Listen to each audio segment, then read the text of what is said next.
Lucas. Lashed on the head. Blunt instrument. Watch broke as he fell. Time of death was 4:15. Bit of pipe. Call me Hercule Poirot, but I reckon that's blunt enough.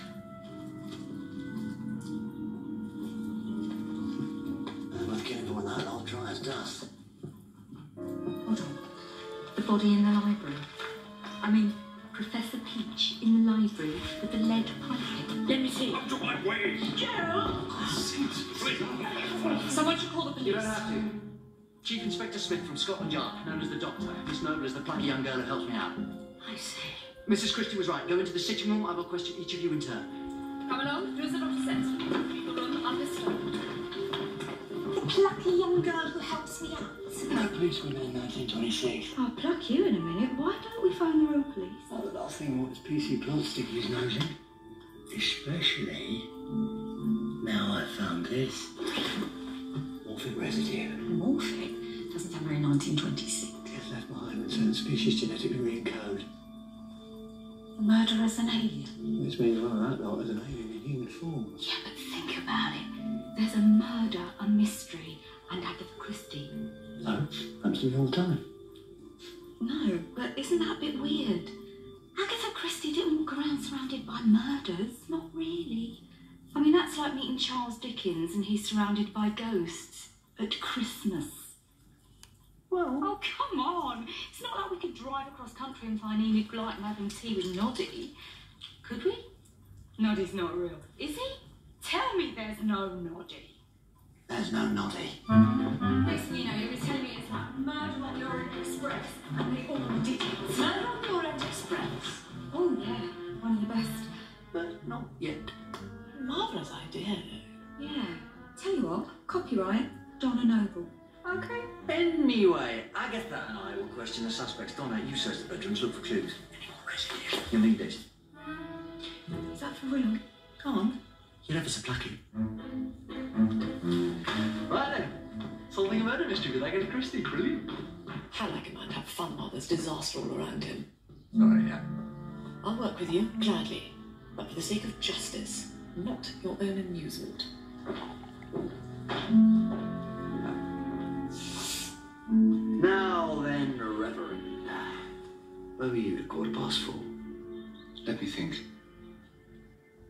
Why, yes, I remember. I was unpacking in my room. No alibi. You're alone. With the Lord, one is never truly alone. Doctor? And where were you? Let me think. I was, oh yes, I was taking a constitution in the fields behind the house. Just taking a stroll, that's all. Alone? Oh yes, all alone. Totally alone. Absolutely alone. Completely. All of the time. I wandered, lonely as the proverbial cloud. There was no one else with me. Not at all. Not ever. And where were you? At 4:15. Well, I went to the toilet when I arrived, and then, oh yes, I remember. I was preparing myself. Positively buzzing with excitement about the party and the super fan of meeting Lady Eddie. Lady Eddie. Lady Eddie. Ooh, I wonder who Lady Eddie is. Yes, I remember being quite excited about this one, partly because Agatha Christie, of course, was the main feature in this one, The Unicorn and the Wasp, and I've always been a bit of a fan of murder mysteries, Cluedo, Agatha Christie, and all that, so it was great to finally see the character in Doctor Who. Yeah, a really nice idea, and interesting seeing Donna giving Agatha all the ideas about her books, and, you know, mentioning Poirot and Murder on the Orient Express. I thought that was quite clever, probably against the rules of time, mind you. Lots of, you know, quite pretty, interesting characters in this one. And I think we saw Henry Gordon Jago, didn't we, in the wheelchair, just at the start of that clip. How lovely to have, well, now you're putting me on the spot, Gordon Benjamin? Have I got that right? But of course, he'd gone on to have so much success in the Big Finish audios with Professor Lightfoot from the Talons of Wen Chiang. So yes, I think I've got one or two of their stories, but I've always been tempted to buy maybe the box set because they're such great characters. But I digress. Of course, he's a totally different character in this one, but lovely to see him nonetheless.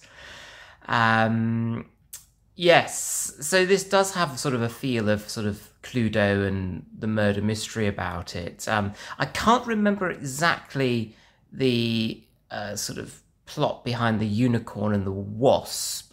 I think one of the characters turns into a wasp. I don't know why.